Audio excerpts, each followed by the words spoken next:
Hey everyone, welcome. My name is Gabor. I'm a developer relations engineer at Oculus. And what that means is I help developers like you find success in our ecosystem by providing technical guidance, insights, helping optimize games, those kind of things. And today we're here to talk a little bit about optimizing for performance across Oculus mobile platforms.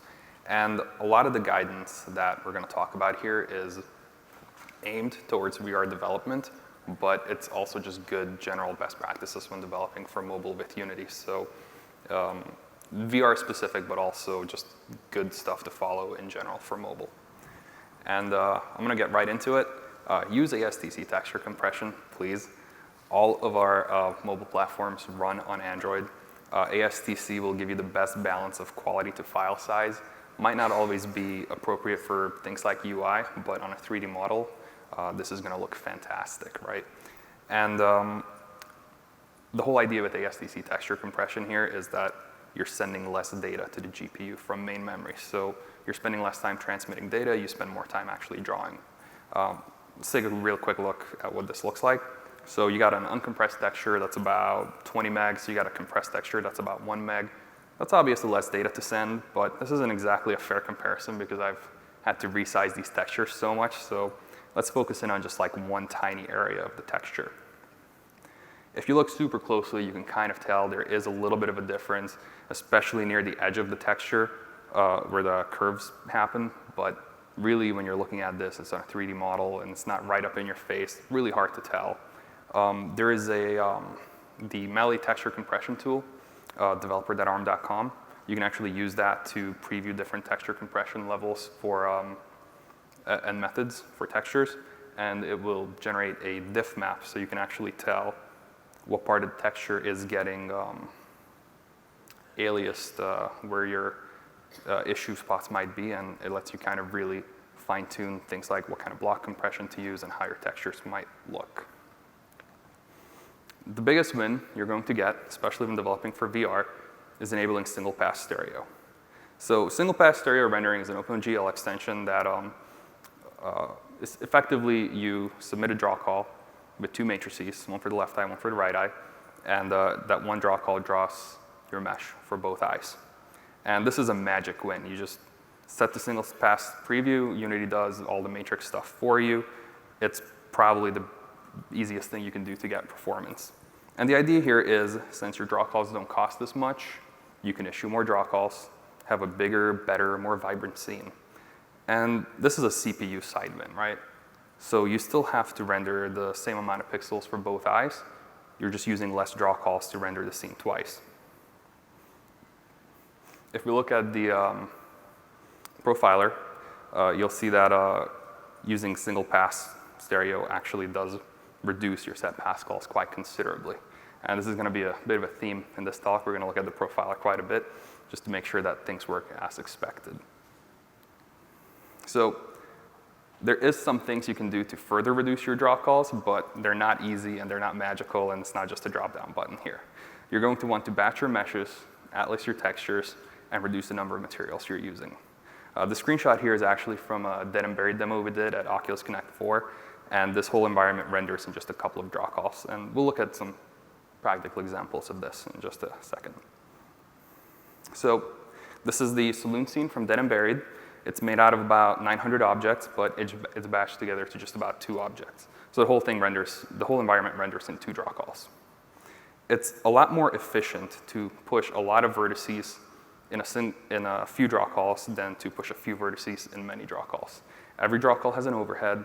The less draw calls you have, the more stuff you can render. So definitely batch together all of your meshes. What's going to happen is you batch together your meshes, and all of a sudden, you can't use 20, 30 textures like you were when they were free-floating objects. So you're going to have to atlas your textures as well. If you're using a mesh merging tool, they usually do this for you already. I find that in VR, a 2K or a 4K atlas tends to be pretty good. This Dead and Buried saloon scene here only uses a 2K atlas, but it looks really good when you're actually in a headset going through it. And the whole idea here is just to reduce the amount of data you send to the GPU in a single call. Having a single atlas also means you only have one material for the whole thing. So you're rendering your whole mesh with just one draw call, one material. A little different than how you might do it on a PC, but works really well on mobile. So this is like a asset from Dead and Buried, one of our zombies. On the left, you see the PC version. On the right, you see the mobile version. PC version is about 4,000 polys, 2 materials, so it's going to render in 2 draw calls and has 4 textures. Versus the mobile version is about half the polygons, just 1 material, so it renders in a single draw call and just 1 texture. And the idea is, again, just reduce the amount of data you're sending to the GPU. The next biggest thing you're going to have is shadows and lighting. In mobile VR, you want to avoid having real-time lights. Almost everything should be static lights if possible. If you do need real-time lights, they should only affect your characters or dynamic objects, potentially just 1 or 2, not even all dynamic objects. If you manage to build something where it's all static lit, you can set your pixel light count to 0. If you do have dynamic lighting in your scene, 1's going to be OK. Similarly, it's better if you don't do shadows. Setting shadows to be disabled is preferable here. But if you do need to use like the built-in shadow pipeline, hard shadows are OK to use. And we'll go into some alternates that might enable you to not use shadows if possible. And of course, on any static object, you want to bake your light maps, bake your shadows, just no real-time lighting. It's really the point of this slide. So with a real-time shadow, there's going to be an additional resolve, right? Because you're going to have to like render the scene from a different viewpoint. This additional resolve on a platform like Quest is going to take at least 1 millisecond of resolve time, plus however much data the actual pass needs to process. So if you do end up casting real-time shadows, only have dynamic moving objects, and just a few of them if possible doing so. Your environment should definitely not be casting real-time shadows. So in this scene, there's about 8 zombies at a time casting dynamic shadows, and it's really performant. It runs just fine, but the shadows don't look great. There's a couple jaggies near the edge of the shadow, and you just can't really avoid that when you're in VR a lot of times. What a lot of games do instead is they use blob shadows. And if you're going to use blob shadows, use a quad that's just the alpha blended, doesn't do a Z-write, a little bit above the terrain, and then render your characters on top of that. Avoid using the built-in shadow projector, right? The built-in shadow projector re-renders whatever you're projecting that shadow onto one more time. And because you followed the advice of the previous slide, all of your actual static geometry has been batched, so re-rendering what you're projecting onto is pretty expensive because that's a pretty large mesh. So just use simple quads, easy to do. If blob shadows don't really work with your art style, you can do shadows like they did in the PlayStation 2 era here, and just do like planar projected shadows. So this just involves rendering your mesh twice, once normal, and once projected onto a plane where your vertex shader just flattens it. Use the same rendering methods that like blob shadow would, where you just do an alpha blend, you don't do a Z-write. I actually forgot to disable Z-write in this example, so the forward zombie's feet, you can see some Z-fighting with the shadow, which doesn't look great, but disable your Z-writes, you won't have that issue. Same limitations as blob shadows, but generally it looks better. You get really crisp shadows, and it just kind of works. Really depends on the art style of your game, if you want to use this, blob shadows or real-time projected shadows. So for your actual static objects, you want to bake your lighting data, shadows, lights, everything. I find that a 4K texture size works really well. The rest of these settings are really project dependent. Trust your technical artists, they'll set whatever looks best. Now, the biggest problem you're going to find when you're baking your light data is your dynamic characters no longer receive shadows, right? And that's really not what you're going for here. So there's 2 general approaches to handling this in VR. The first one is to sample your light map. And you can do this with just a raycast, like raycast down. Everything you need to tint your character is in the result of that raycast. The object that you hit has a renderer component on it, which has a light map index. You can use the light map color texture array to use the light map index to index this light map color texture array, and then use the light map chords of the raycast hit to get the actual fragment you hit. Then you can blend that color over your character, something like 25%.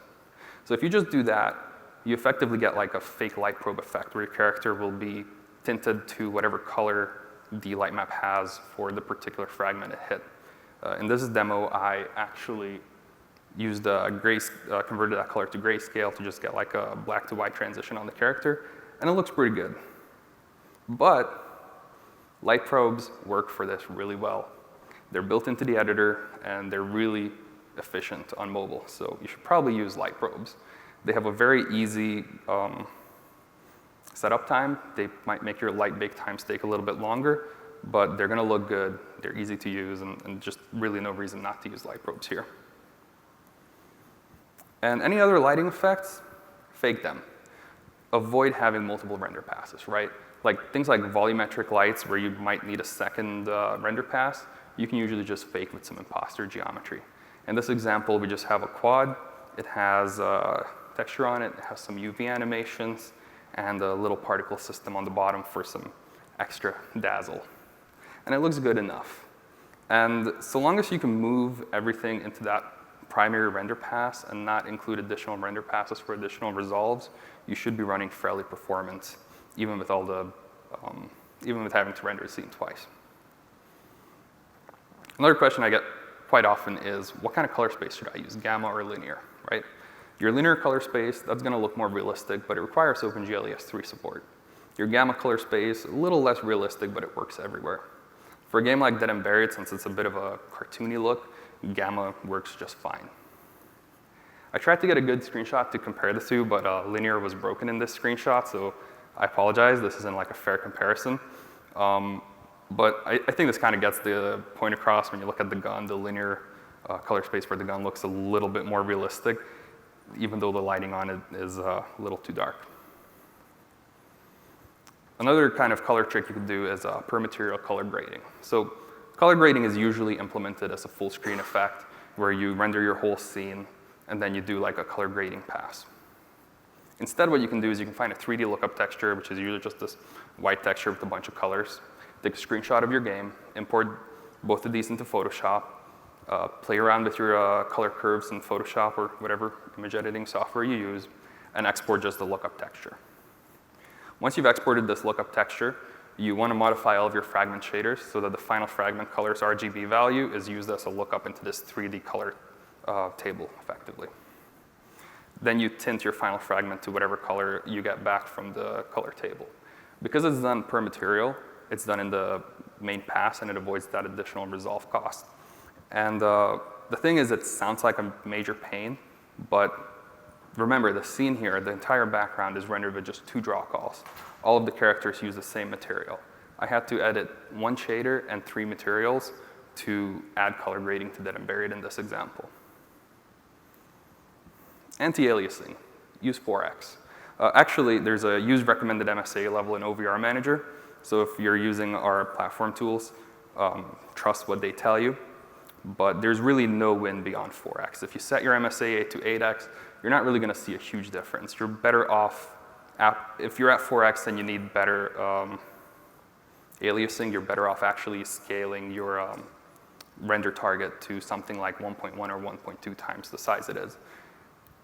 So, quick comparison here, 0x MSAA, pretty jaggy. 2x MSAA looks kind of okay. 4x looks really good. And like I said, I kept 8x off of this because after 4x, you should really be rendering more pixels rather than relying on MSAA to smooth those pixels out for you. Graphics API. There's no reason not to use OpenGL ES3.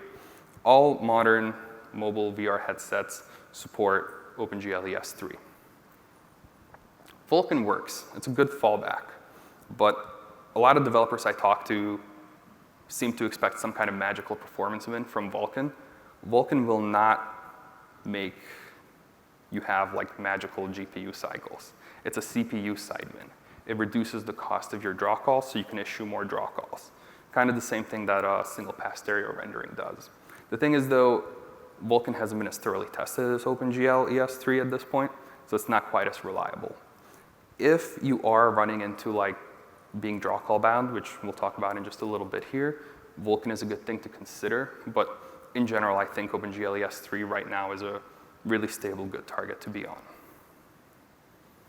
All right, so you're going to want to turn on multi-threaded rendering, static batching, GPU skinning. I'm pretty sure dynamic batching doesn't work with the new lightweight rendering pipeline. Yeah, this is a pretty easy performance win here. Just some magical checkboxes. A couple other settings to consider. I like to set my minimum API level to 23.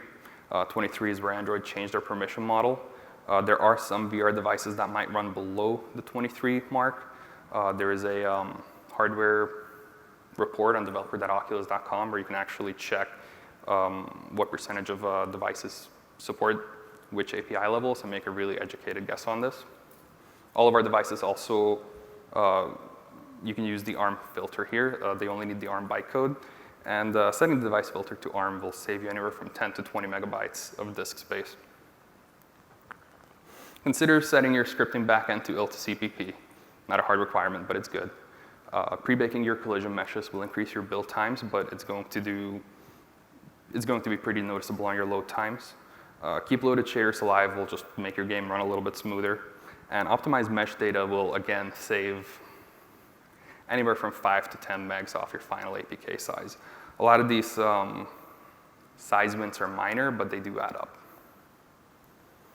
Everything else, anisotropic filtering, turn that off. Bone weights, 1 or 2. Generally, 1 doesn't look great, so I'd suggest going to 2. You don't need to vsync. VR API will do this for you, so you can just set that to don't vsync. A large part of what I've been kind of focusing on is reducing the number of resolves. And if you open up the profiler, you can actually see how many render texture switches you have.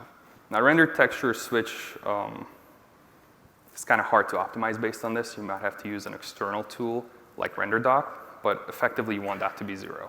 If you're using real-time shadows, like that's going to be 2 by default. You can't get to 0 with real-time shadows. Adding additional resolves, which is just another render pass to your game, has a really high cost on the mobile GPUs that are in these VR headsets. And if you kind of want to learn a little more about how those tiled GPUs work and exactly why these resolves add so much extra time to your frame, you can check out my Oculus Connect 5 talk, which goes super deep into detail on that, or we can get into detail during the Q&A section. One of the biggest offenders I see in terms of additional resolves is screen fades, right? It's very easy to just throw a script on your main camera that's going to loop through all the pixels and just kind of fade them for you. But that whole thing is one more resolve. It's another render pass that's then fading your camera. Something much easier is just like slap a plane in front of your camera that's tinted black and fade that accordingly. This has like a 1 to 3 millisecond win depending on the headset you're on. And that's huge when you consider that your frame time is not that great. You're likely in the 16 millisecond frame time. So this is actually the question I get asked most often by anyone who's new to VR development. Gabor, VR wait for GPU is taking 2 to 5 milliseconds. How do I optimize that away? What is happening there? Well, VR wait for GPU is your vsync. If you see that taking time in the profiler, you're either doing really good or really bad. And we'll go into the context of what that means in just a little bit here.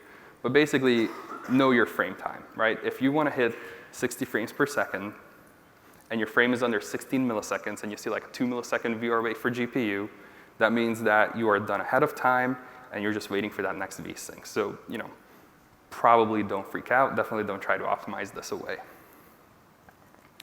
When you're actually kind of looking at this, like VR wait for GPU is probably going to be on the top of the profiler. Just make sure you're under that 60 millisecond mark. Easy stuff. Enable internal profiler, pretty good option here. This is going to just spit out some profile data into your Android logs.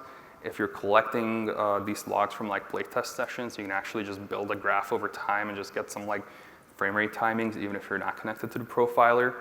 VR API spits out very similar information, I think about once a second.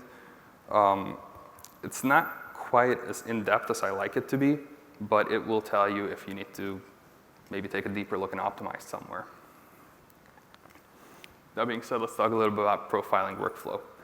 Profiling on mobile devices isn't quite as mature as profiling on, say, a PC platform. I like to compare it to the difference between setting a breakpoint versus doing printf debugging. Unfortunately, on mobile, we're doing printf debugging a lot of times. So I'm going to share some of my personal tips and pain points and like what I do when I look at a game that's not meeting performance here. The first thing is frames per second is not a very useful metric. It tells you when to profile. It doesn't tell you what to profile. It doesn't tell you where your issues are. It just kind of tells you that there are issues. I usually have the OVR metrics tool running on my app. OVR metrics tool is something you can download from developer.oculus.com. It's an APK, you install it, and it just magically puts a frame graph in your periphery. There's no app side integration or anything. You can get frame graph, heat graphs, your GPU and CPU levels. It's a super useful tool, zero effort integration on your part. So instead of frames per second, what you should really be looking at is milliseconds per frame. This is your frame budget. This is what you want to do, like your whole frame time to be under, right?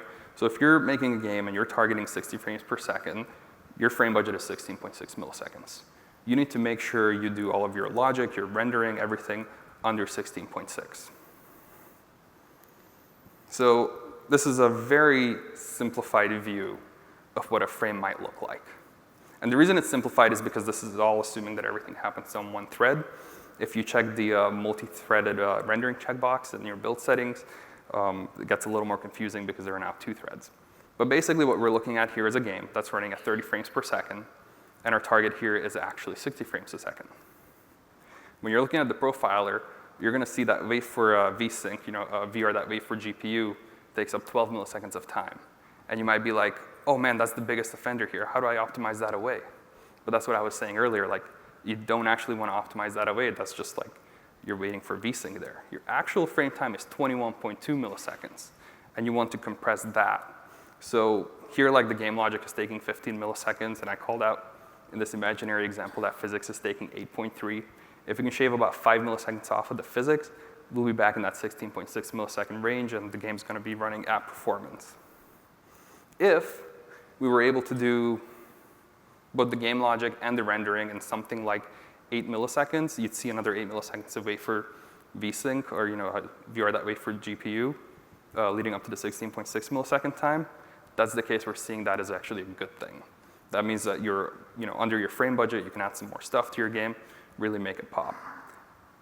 In most cases, it's not quite so straightforward. Like, this is an imaginary example, so it's easy to be like, oh, physics is taking way too long. But actually tracking down what to optimize can be fairly difficult. So in figuring out what to optimize, the first question you should be asking yourself is, am I CPU or am I GPU bound? And determining this is pretty easy. Don't render anything. Just disable all the cameras in your scene. And because we're only doing one render pass, you only have one camera, hopefully. So disable that one camera. And if your frame rate improved, right, then you were GPU bound. Because the GPU is not doing any work, frame rate improved, you're GPU bound. If your frame rate did not improve, you were CPU bound. If you were CPU bound, you're going to launch the Unity profiler and kind of dig into what part of your code is eating up CPU time. Hint, it's not VR wait for GPU. If you were GPU bound, though, you kind of have to ask yourself, am I fill bound or am I fragment bound, right? And this is actually pretty easy to tell, too. Just scale down your render target to something small, like 0.01. That way, you're rendering less fragments. Did your performance improve rendering less fragments? If it did, the problem was the actual processing of fragments, so you were fill bound. If it didn't, you were vertex bound. If you're a fill bound, you're going to use a Qualcomm Snapdragon profiler, Mali Graphics debugger, or RenderDoc to actually dig into your frame and figure out why you're fill bound. If you want to learn how to use RenderDoc, there's a great Oculus Connect 5 talk by Remy. It's on YouTube, easy to find. I suggest checking that out. If you were vertex bound, you're going to want to simplify your meshes. Just push less vertices to the GPU, really. Consider combining your meshes to reduce the number of draw calls. Consider simplifying those meshes, calling invisible meshes, and LOD pretty aggressively. Now, the important thing in all of this is it's a cycle. You rinse and repeat, right? Your biggest offender isn't the offender. You go through this optimization pass, get rid of the biggest offender. If you're not hitting frame rate, you go through it again. And you keep doing this until you start hitting frame rate. Once you're hitting frame rate, you're done. There's always something to optimize. You just want to optimize under that 16.6 millisecond window. So I tend to talk pretty fast during these presentations, so we're probably going to get out of here a little bit early today, but I'll be taking questions, comments, potentially rude remarks.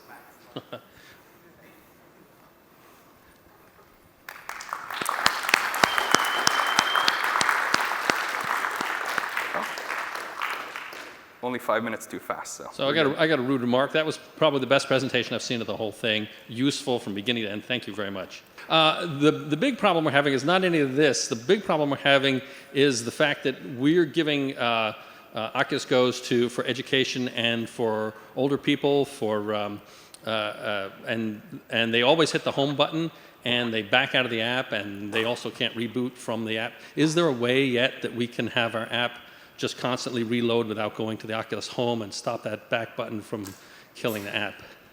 There is not currently. What you're asking for is like a kiosk mode. Right. Yeah, we built one, but they broke it. Yeah. With the update. It's an internal conversation we're having. I don't think it's like an actual thing yet, though. Wow. Okay. Thanks. Absolutely. Yeah, beautiful, man. Thank you. My name is Lex, White Label AR. I'm a dev, and this has been one of the best talks of Unite. Excellent closing in. You talked about shadows. You talked about kind of these optimizations. And in this Unite specifically, there's been a lot of talk about faking physics using the new ECS. And we noticed physics was something that could be optimized as well as game logic. Any ideas how to further optimize kind of those things, and then maybe also talk about what tools you use in Unity, like Meshbaker, or what is it specifically that, like in the asset store, we as developers can use some of your tools? Yeah, I've definitely used Meshbaker in the past. It's a fantastic tool for merging your meshes. It does all the texture AntiAliasing for you. Internally at Oculus, we have like homegrown tools for a lot of this stuff. Most of the time, when I look at a VR game that's not hitting performance, it's usually on the GPU side. It's actually pretty rare for me to find a game that is like actually CPU bound. When they are CPU bound though, like you said, it's mostly on the physics side, and it's mostly about making sure that the matrix of objects that can collide with each other is set up in a sane way, so you don't have like collision checks that you don't need, objects colliding that don't need to be colliding, or you're not getting callbacks if you're not interested in those collisions. ECS system and like faking physics, that's going to be a pretty big win. I haven't had a chance to check out any of those talks. I've been doing office hours most of the conference. And in terms of like GPU, right, it's usually either you're fill bound or you're just having multiple render passes that need to be removed. And most of the time, the problems I see is having multiple render passes, right? Things like shadows do that. A lot of times you buy something off the asset store for like color grading, and it's gonna go through and just add an additional render pass. And it's very easy to end up with 3, 4, maybe 5 render passes without even noticing. So a lot of this is just really know what your game is doing. In terms of tools in Unity, like Unity Profiler is pretty much where I live. Phenomenal tool, definitely use it. I'm looking forward to the memory debugger. They had a session on that earlier, I think on Tuesday still. That was really useful, that looks really good. The frame debugger is pretty good, but I use RenderDoc just because it's easier to tell where additional results are added and why. I think that's about all I have for that. It's awesome. There's so much information. Thank you. Absolutely. Hey, thank you for the presentation. 2 questions. One is, we're making something for Gear VR, and we've had really varying results with light mapping, to the point where we'll check the FPS on the light map, it's low, I then step through it, like recreating it, and obviously in the beginning, performance is great. And then if I recreate it from scratch, it's perfect. Right, it runs a lot more optimally. Is there anything in your experience that works with that, or? That's a really good question. I haven't ran into too many light mapping issues. Like, for the most part, it's like you use a light map and that just removes your dynamic lighting cost. I would definitely suggest making sure that you don't have any like objects that are marked as static and then they maybe start moving or something. Potentially, you might have some lights that are actually not marked as static and they're casting like real-time lights, like even 2 real-time pixel lights affecting the same mesh is going to be pretty expensive. And if I had to take just like a wild kind of guess in the dark, I think there might be a couple of lights that aren't marked as baked only. Great. Second question was integrated lightweight render pipeline, and had really wild results with that as well. It pushed us all the way up to 60. We were super stoked. Then, kind of rebuilt the game again, and then it was back down to 30. Interesting. I haven't done very much work with lightweight rendering pipeline. A lot of the projects I'm helping are still on kind of an older version of Unity, and in general, migrating to that is a pretty big feat for the games I work with. But I'm definitely looking into it. There's like people at Oculus who are like more in depth looking into it than me, so I'm not actually too qualified to comment on that right now. Cool, thank you. Absolutely. Any recommendations for perceptual tricks we could use? For example, reducing level of detail near the edges of FOV? Yes. So there's 2 things that we provide. One of them is fixed foveated rendering, which does exactly that, and that's a driver level switch. And we also provide power levels, right? So fixed foveated rendering, there's like a 1 through 5 setting in there. 1 through 4 setting in there you can do, where like number 1 doesn't really make the edges go lower resolution, but number 4 like really reduces the resolution. And the interesting thing is you can't really tell unless you're in like a high contrast type of thing, like if you're looking at text. But it's a driver level switch, so it's like pretty much free. Like you can turn it on 1 frame off the next frame. So if you're like in a menu or looking at a menu, I suggest turning off foveation, but when you're like in the middle of gameplay, probably turn it on. And that's going to go a pretty long way. The other thing is power levels, right? So power levels are kind of introduced to help manage battery life and thermals. And in general, your game should probably be running at something like 2.2. So the way power levels work is you can set a 1 through 4 level for CPU and GPU. And it's going to set the CPU and GPU clocks according to those levels, right? And if your game is like very GPU heavy, you can set the CPU clock down and the GPU clock up. But for a very short burst of time, you can potentially set both of them up. So for example, if your game is running and you see that there's an explosion that's about to happen, you can pull both your GPU and CPU up for the duration of that explosion and then put them back down right after. We do have an automated system of doing this, which is like dynamic throttling, where the level you set is a floor, so it won't go below that. But if like our runtime detects that you're not hitting frame rate, it'll try to pull one or the other up depending on where you're bound. It's good, but it's not as good as what you know about your game, right? There's about a 10-second lag there. So if like you can manage those levels yourself, which it's all in the VR API. If you can manage those levels yourself, do that, and then just like give yourself the extra horsepower when you need it. Thanks. Absolutely. I'm creating a VR game that must support Vive and Oculus. Okay. Currently, for a faster approach, I'm using SteamVR to write to one API. However, I've played with the Oculus SDK, and I think there's better performance with some metrics that I've measured with. Would you expect, would you think it's worth the trouble for me to release an Oculus build using the Oculus SDK, or should I continue with SteamVR? I mean, I'm very biased on this question. I say go Oculus all the way, obviously. What I will say is if you plan on publishing to the Oculus store, you gotta like actually remove the SteamVR DLL. So part of our upload process will flag it, and I'll give you back an error message that's like, hey, we found the Steam DLL in here, please remove it. Yep. If like the Oculus SDK is removing obstacles from your development, definitely use it. I think the most valuable thing you have as a developer is time, and like, you know, the more of your time you can get back, the better.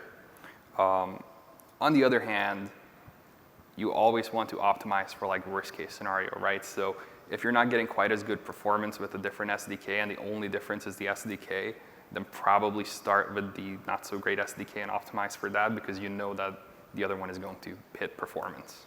I'm trying to avoid saying the better one, but yeah. Thank you. Thank you for the great talk, really awesome. This is now not the first, but I think like the third talk I've heard from VR developers advocating for MSAA, at least on like level 2 or 4. But I would like to know in your perspective, is there any reason to still use like post-processing, AntiAliasing, FXAA and stuff like that? Are there any cases where this might still give you a better optimization? No, it's going to make everything worse. Post-processing introduces that additional render pass. On the Quest, that's at least 1 millisecond plus the cost of the actual render pass, so you're actually losing out quite a bit. The biggest win you're going to have in terms of visual fidelity is actually scaling up your render target. That does mean filling a lot more pixels, which can get very expensive very fast. But if you have the overhead and you can afford to do that, it's going to go a lot further than like any other thing you could potentially do. Okay, thank you. Absolutely. So I know in the past the conventional wisdom was 60 FPS for Gear and 90 for Rift, and I saw 72 up there, which I guess is 3 times film. Is there a reason we should be hitting 72 or targeting for that, or what should we be hitting on mobile in general? Sure. So I can talk that a little bit. On Gear VR, that's going to be 60. On Oculus Go, that's 60 or 72. There's a flag you can set in VR API that will put the Go into 72 hertz mode. And if you're developing for Quest, it's only 72. So that's kind of where that number comes from. It being a multiple is just a coincidence. I see. But it's a good coincidence, right? Cool. Thanks. Absolutely. Any other questions? Awesome. Well, looks like we got about 10 minutes. Okay. Related to that last question of 60 and 72 frames a second, the PC usually recommends 90 frames a second, which can be very difficult to obtain. Would you say that 60 on the PC is a viable solution? I don't think so. I think on PC you pretty much have to hit 90. I mean, there is some technologies on PC to compensate for drop frames that aren't available on mobile. But when you're looking at PC, it's a whole different set of optimizations, right? Most of the pain points on mobile is actually developing for this tiled GPU and having like this small amount of GPU memory that you're rendering into multiple times a frame. Whereas on a PC, you just throw a bunch of stuff at it and it just kind of does its thing. But I am very prone to motion sickness. So on PC, if your app isn't really hitting 90, like I can actually tell pretty easily. On mobile, it's even easier for me to tell. But yeah, so definitely 60 or 72 on mobile, 90 on PC. I think that's a really good metric to stick to. What has been your experience when you can't hit 90 and you can't, call so much gameplay, user experience, and you, for example, in my VR game, I use Flex, which is very GPU demanding, and my strategy right now is to keep the camera updating at 90 frames a second, but get the physics running at 24 frames a second. However, I understand that if I pick something in my hand, that I need, faster updates on that. Have you encountered situations like that, and what do you recommend?